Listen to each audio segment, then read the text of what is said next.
Tragedia nel pomeriggio nel Bellunese, 79enne di Spinea travolto e ucciso da un'auto in una galleria mentre cercava di recuperare lo specchietto dell'auto che si era staccato. Traffico in tilt.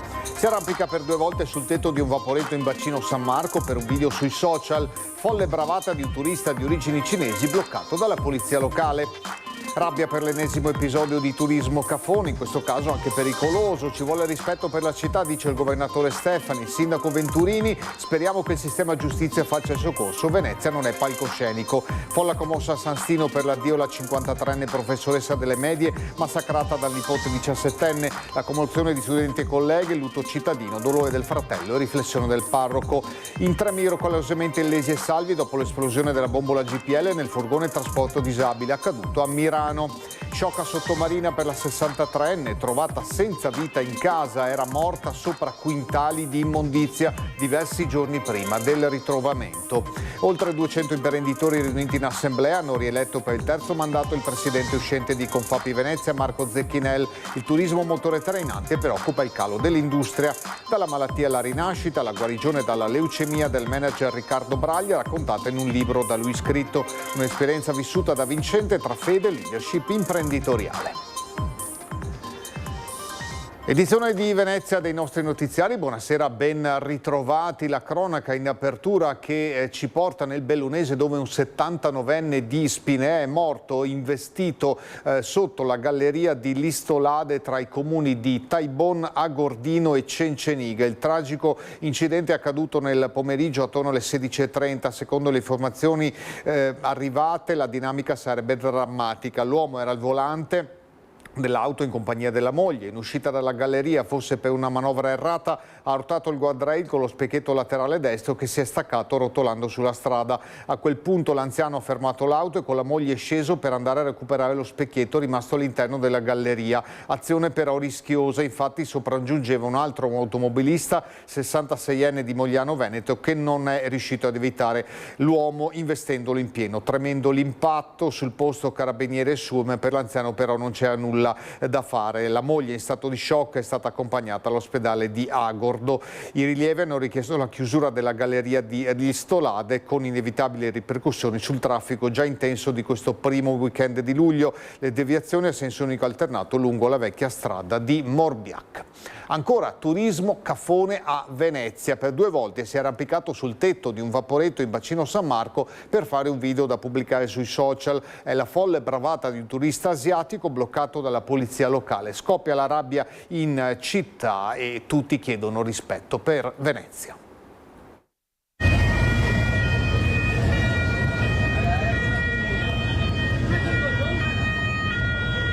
L'ha rifatta ancora la seconda volta nell'arco dello stesso pomeriggio alle 15 a San Zaccaria. La sua spacconeria però gli è costata cara. Si trova alla Smart Control Room, interrogato dalla municipale. È un turista di origine asiatica il protagonista di questo video che documenta l'ennesima bravata avvenuta a Venezia. In pieno stile parkour tra oscillazioni e volteggi si arrampica con estrema facilità sul tetto del vaporetto in piena navigazione nel bacino di San Marco. Questo è il video della prima cafonata. Sono le 14. Rimane sopra il tetto del vaporetto nonostante le sirene della polizia locale annuncino il loro imminente arrivo, ma in questo caso il ragazzo è decisamente più lesto e veloce. Tra un salto e un'acrobazia, il vaporetto attracca, fermata Arsenale, arriva anche la polizia locale, ma dello spaccone non c'è più traccia. La sua fuga però, come detto, durerà poco. A incastrarlo la maglietta gialla e berretto bianco, ma soprattutto la sua smania di protagonismo e i suoi gesti cafoni verso Venezia. Il video diffuso sui social, divenuto subito virale. Condanno con fermezza quanto accaduto questo pomeriggio. Mettere a rischio la propria incolumità e quella degli altri per un video sui social è un atto incosciente e imprudente, ha dichiarato il presidente della Regione del Veneto Alberto Stefani. Sdegno anche da parte della consigliera Monica Poli, alias Lady Pickpocket, per il suo impegno nella tutela del decoro urbano e nella lotta contro i borseggiatori. Io non la chiamerei bravata, questo è l'ennesimo sfregio verso la nostra città da parte di gente che non ha rispetto. Ci devono essere delle regole a questo punto perché Venezia non è un parco di divertimento. Questa bravata sul Vaporetto ha ricevuto anche il commento del sindaco di Venezia, Simone Venturini. Speriamo, dice, che il sistema giustizia faccia il suo corso e che venga severamente punito. Siamo pronti a costituirci parte civile in un processo. Sentiamo Venturini.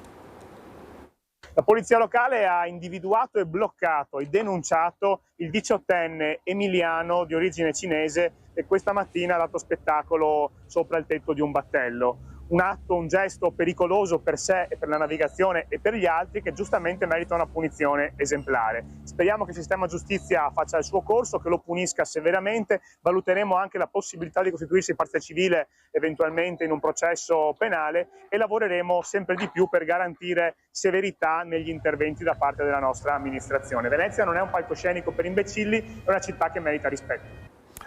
Oggi a San Stino di Livenza lutto cittadino per l'ultimo saluto a Chiara Guerra, l'insegnante delle scuole medie uccisa dal nipote di 17 anni. Amare le riflessioni del parroco nell'omelia: viviamo in un mondo avariato, la morte esige rispetto e se a compiere quel gesto fosse stato mio figlio, è la domanda che ha scosso la Chiesa e i presenti in questa giornata, dove è arrivato il grazie anche degli alunni di Chiara, che oggi avrebbe compiuto gli anni.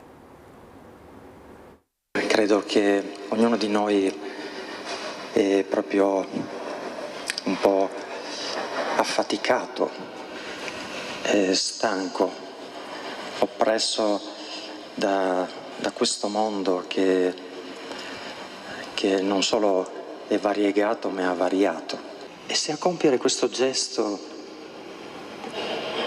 così grave fosse stato mio figlio,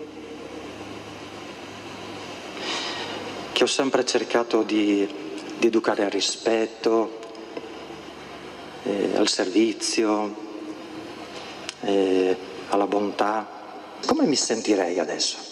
Sono domande e riflessioni che scuotono le coscienze, quelle che Don Alberto Arcicasa fa all'intera comunità di San Stino di Livenza nel giorno dell'ultimo saluto a Chiara Guerra, la donna uccisa dal nipote 17enne con 42 coltellate prima di essere caricata su una carriola e gettata nel canale che costeggia il paese. Era l'11 giugno scorso. Parla di una morte che esige rispetto, Don Alberto, specie quando diventa una tragedia per tutti. Noi oggi siamo qua con un profondo rispetto per Chiara, ma anche per Roberto e la sua famiglia colpita da questo duplice dolore.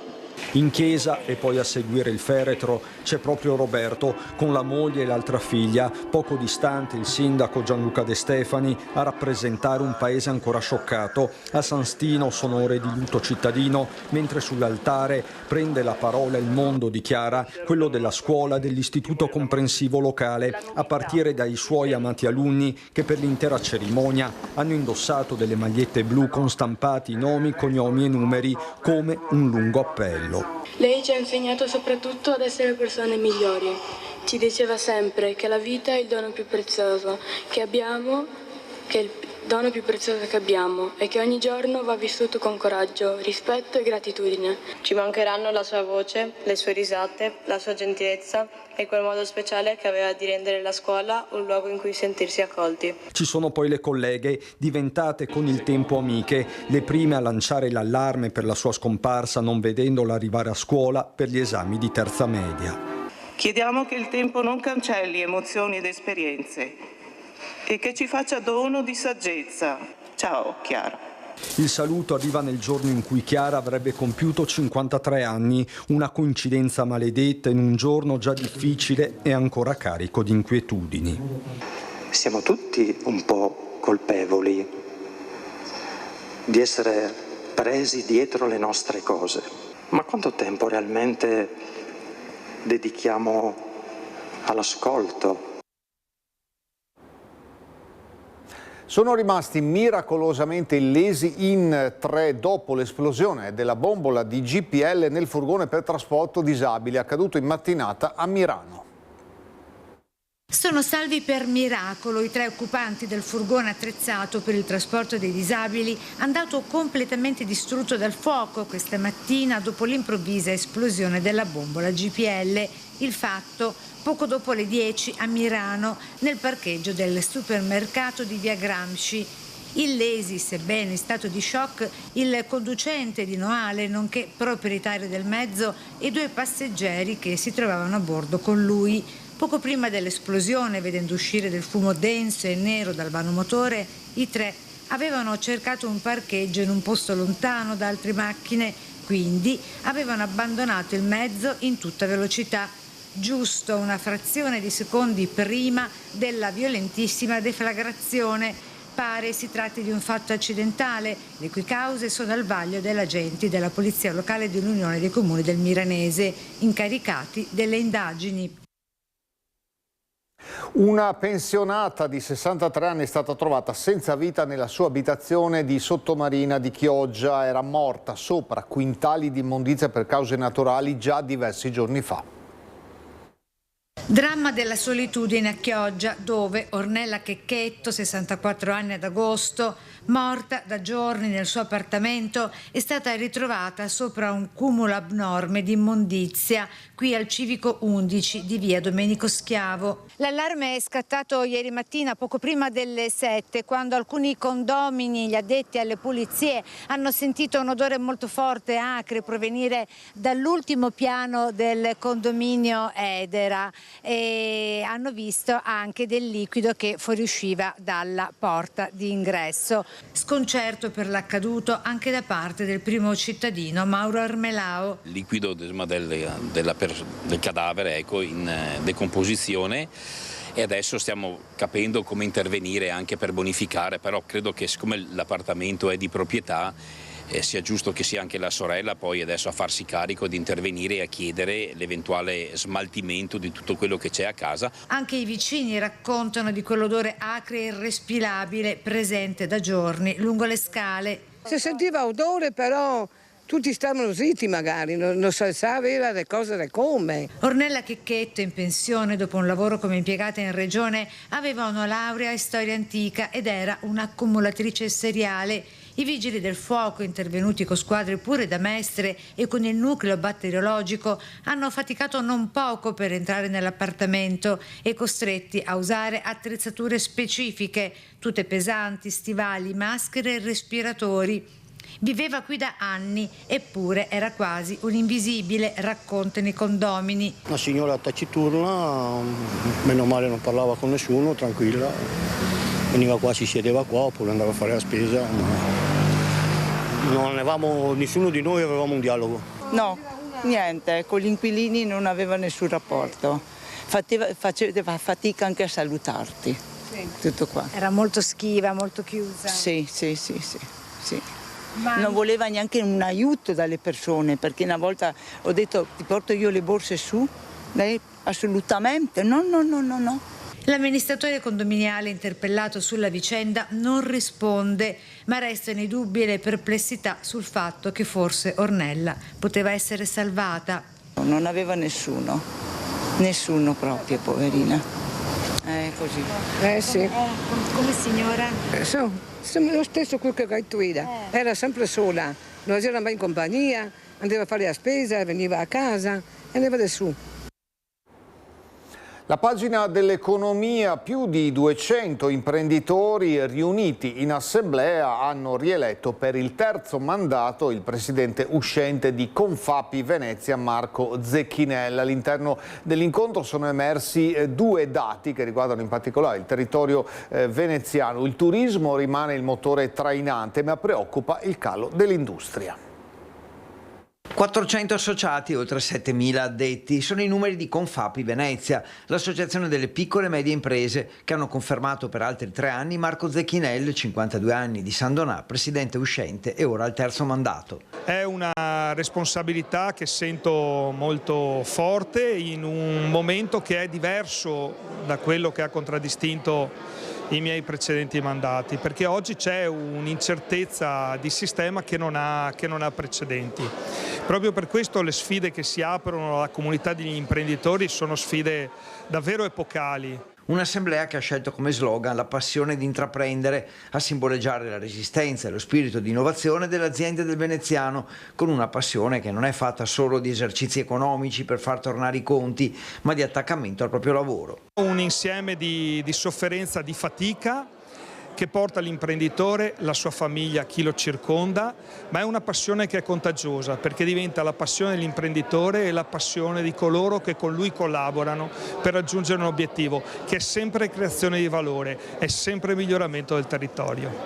Un presidente che viene confermato si porta dietro l'esperienza del triennio precedente, la capacità messa in campo grazie alla sua iniziativa, alla sua visione, la memoria degli errori e delle cose da migliorare e sicuramente è immediatamente pronto per continuare a dare valore alla propria associazione. I dati di Veneto Lavoro delineano un andamento positivo, con il veneziano, la provincia con i numeri più alti, oltre 30.000 unità in più nei primi 5 mesi dell'anno, grazie anche a una tendenza stagionale nel settore del turismo che si conferma motore trainante. A preoccupare sono invece i riscontri sull'industria in fase di calo. Parliamo in chiusura di una bella storia, dalla malattia alla rinascita e la guarigione dalla leucemia del manager Riccardo Braglia. L'ha raccontata lui stesso in un libro autobiografico che è stato presentato a Venezia anche in collaborazione con l'associazione Piazza San Marco. È stata una testimonianza di valori preziosi e di un'esperienza vissuta da vincente tra fede e leadership imprenditoriale. Non so se guarirai, ma questo sarà il tuo cammino nel deserto. Fai in modo che questa esperienza ti possa rendere un modo migliore. Da questa frase, pronunciata da un amico sacerdote, è partito il cammino nel deserto di Riccardo Braglia, da manager di un colosso mondiale della farmaceutica a paziente guarito dalla leucemia grazie a tanta applicazione, fede, costanza alla sua famiglia e al trapianto. Il libro è il racconto di un pezzo di vita nel momento più difficile. Un momento in cui mi sono trovato nella mia vita ad avere una malattia come la leucemia, che è una malattia potenzialmente terminale, dove in pochi mesi avrei potuto morire, e mi sono trovato confrontato per la prima volta in vita mia con la morte.